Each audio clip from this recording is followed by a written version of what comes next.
Episode 137, The Paradox.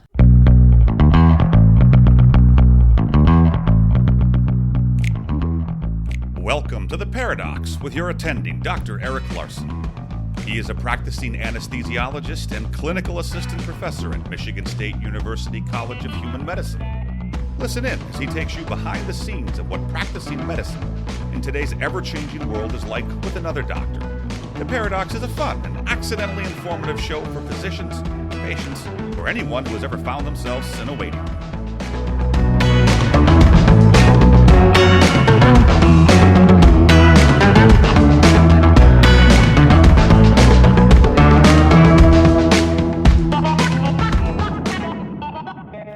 Welcome to The Paradox. I'm your host, Dr. Eric Larson. Thank you for joining me as we explore the U.S. medical system in a fun and informative format through expert analysis. And today it's just going to be me again, and we're going to be talking about muffins, cupcakes, and experts. But first, a word from our sponsor. Make no mistake, digital marketing is a science. Advice Media has created a proven roadmap that gets you from where your practice is now to where you want it to be. They call this their pyramid of success. Thousands of clients have proven that their 6-stage approach is the optimal way for attracting new patients and retaining current ones. We get it. You're busy and you don't have time to be a digital marketing expert. You have lives to change. Give them just 30 minutes to consult with you. They would bet you're doing some things really, really well. And there might be areas where you can improve. That's where they come in. Just for spending the time, they will give you a $60 Amazon gift card. You have nothing to lose. Book your consult today. Go to drpodcastnetwork.com/advicemedia. That's drpodcastnetwork.com/advicemedia. Now let's get back to the story. So the other day I was eating a Saskatoon muffin with my family for breakfast and thought it really had a lot to do with being an expert. So bear with me. I'm eating these delicious Saskatoon muffins my wife made fresh. I picked the berries fresh that morning. And if you're wondering, a Saskatoon's sort of like a blueberry. They grow in northern Michigan and some parts of Canada. But I'm eating the family, and I started eating my muffins differently from my family some time ago. So in our family, we generally would take the top of the muffin off, and then you butter the top part, you butter the bottom part, and you have your two muffin, the top and bottom. Well, I thought maybe I would try something different, and so I would cut my muffin down the center.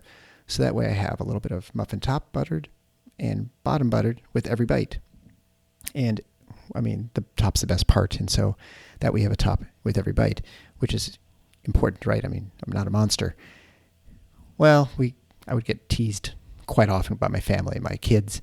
Just kind of a fun, silly family thing, and it'd bother them, and I just do it just to be silly, kind of dad stuff. Well, that morning, my daughter's muffin came out of it, and it was broken in half, and so she had to eat it my way. So it was broken in half already. She buttered both sides. She ate it. And then when she's done, she sheepishly looked at me and said, "It's actually better this way." And this reminded me of a few years ago when I was told by someone who insisted that I was eating my cupcakes the wrong way, which how could you even eat a cupcake the wrong way? But I'd always just would eat a cupcake. You have a cupcake, you bite it, and sometimes get your icing in your nose or something like that. But they said the way to eat a cupcake is you take the top of it off, you pop it off, you put it on the bottom, sort of make a sandwich out of it, and that way you get the icing and cupcake the whole time. It's moist at both sides, and it is actually better and less messy. It was a better way to do it. So the point of all this is not to focus on how to eat muffins or cupcakes, but rather is to point out that we can't know everything, and even experts have severe deficits in their knowledge. We use the term experts loosely, probably because there's no precise way to define what an expert is. If you look at the dictionary definition, it's an expert is a person who has comprehensive and authoritative knowledge of or skill in a particular area. So who's an expert?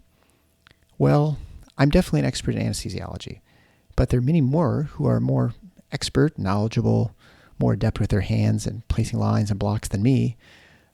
Compared to most, I'm an expert in pathophysiology and most medical knowledge, but to others, have very limited knowledge, just where it depends on where your knowledge lies, right? And in some cases, patients are more experts in medicine than the doctors. They have a rare metabolic or genetic disorder that really they only know about, because you can't know everything, and no one should be expected to know everything about every subject, or certainly every disease if you're a physician. And so that happens. A great example of this is in a writing by Hayek, Friedrich, not Selma, where he talks about knowledge in a book called The Fatal Conceit. He writes, compared to the totality of knowledge which is continually utilized in the evolution of a dynamic civilization, the difference between the knowledge that the wisest and that the most ignorant individual can deliberately employ is comparatively insignificant. So basically, his point is that no matter who you talk to, the person's knowledge is extremely limited compared to all the knowledge in the world. Even an expert in one very narrow field is probably unknowledgeable in details or goings on even within that narrow field. But we should be very careful to give expert status to those who don't actually have expert knowledge in a particular subject. Likewise, we should always remember that experts sometimes don't know every day and everything, especially on things that they don't have specific knowledge of. So the most obvious example of this is our last year dealing with the COVID-19 pandemic. A lot of experts gave us advice, but I think the question is, were they really experts? Sure, an epidemiologist knows the science of the spread of disease and infection, public health campaigns, vaccinations. Immunologists will know how our immune system work. A virologist will know how viruses work with life cycles and how they work within bodies. You might have someone who specializes even in a coronavirus and knows how coronaviruses work. But did anyone really have expert knowledge of SARS-CoV-2, which is the new current one that causes COVID-19? Did anyone have specialized knowledge of a never-before-seen respiratory virus? We didn't know how infectious it was, what sort of disease caused it. I mean, there was clearly a lack of knowledge early on, right? This spread all over the world in a relatively short period of time. No one had any expert knowledge in this specific virus, and so we have people who had some specific knowledge of various fields and foundations, but the actual expert status was probably lacking. So they may have had better guesses, they might have had better, again, foundational scientific knowledge, but they clearly didn't know. Oftentimes, the disseminated knowledge of groups of people are more informative and came to an answer faster. We saw this with COVID. The treatment of COVID came from experimentation, and different drugs of treatment of COVID came from just different ways of treating it and just guessing. This still goes on to this day. I mean, you look at we wanted to intubate people and to not give them steroids because we didn't want to affect the inflammatory response. We wanted to help the ventilation and respirations. We've now learned that avoiding intubation is important, and probably one of the most important medications to help someone recover from COVID-19 is dexamethasone or steroids. It's only through our experimentation, later verified through studies, where we arrived at a better treatment regimen. It's wise to listen to an expert on plumbing from a master plumber. I'd rather have them give me expert advice on how to fix my toilet, but maybe listening to that expert plumber when he describes how to fix the municipal sewer system is maybe not the best idea, and maybe we should be approached with some skepticism. Also, there are numerous occasions when the expert is wrong, whether that's fixing your car, diagnosing the cause of abdominal pain, settling a legal dispute. All the time, experts are wrong. In fact, even experts disagree with each other really very frequently, and that's an example of a lack of true expert knowledge. We're expert only as far as we are correct, right? And so expert status is real. There are people who have expert knowledge, but it doesn't make one infallible or all-knowing. Useful expert knows their limitations and the limits of the knowledge and seeks to expand it. That's, I think, key for people who are experts, and by listening to others and to listening to people who might be gathering evidence elsewhere. Even if that evidence seems ridiculous, far-fetched, part of the scientific process is actually working that out. And to be an expert, you have to be comfortable in what you know, but also comfortable with the limitations of what you do know and what you actually can know. And we've had a lack of that, and I've talked about that from the beginning, is humility. So the best you can do is to listen and assure people, what you do know, but assume that people don't know something.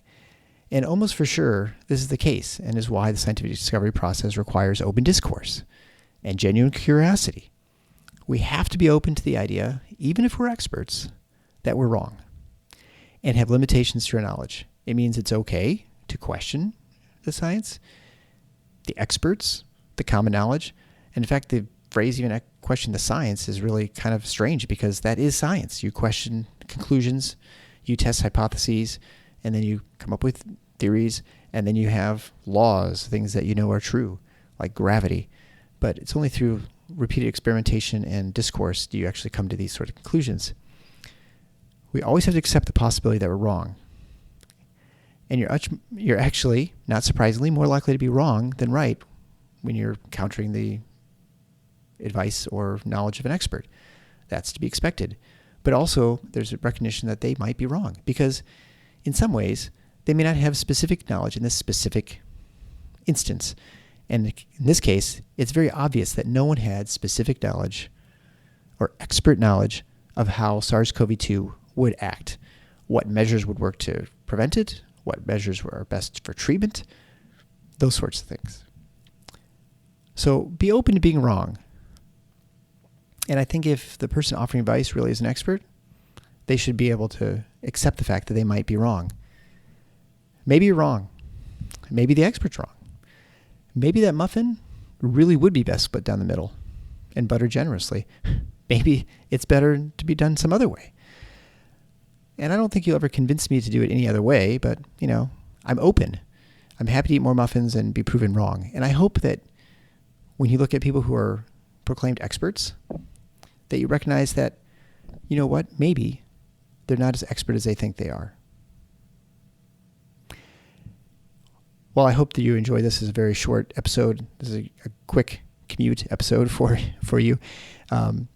If you like the show, want to keep it going, it is summer, so we're keeping things short and quick because I hope you're having a nice time wherever you are in summer, not in school or getting away. And I appreciate you if you want to go to Patreon to support the show. You can support the production and promotion of the show at patreon.com/theparadox. That's PARADOCS. If you're not yet subscribed to the show, please subscribe to the show with your favorite podcast player and leave a 5-star review if you could. I appreciate it. And comments are always well appreciated. And I appreciate your comments. Please get back to me at theparadoxshow@protonmail.com. You can also just go to my website, theparadox.com, and there you can leave a comment or contact me through email that way. Well, I hope you have a great day. And thanks so much for listening. And continue to share the show. I appreciate it a ton. And one last thing before we go. Remember to contact some different experts, Advice Media. Don't forget to schedule a consult with them to receive a $60 gift card and strategic insight on what your current digital marketing is doing or not doing for you. Contact Advice Media at drpodcastnetwork.com/advice media. Again, that's drpodcastnetwork.com/advice media. Thanks for listening to The Paradox. If you like what the doc is doing, please subscribe and leave a review on iTunes or Stitcher. And share the show with your friends. Become a supporting listener to get access to special bonuses at patreon.com/theparadox. Show notes can be found at theparadox.com.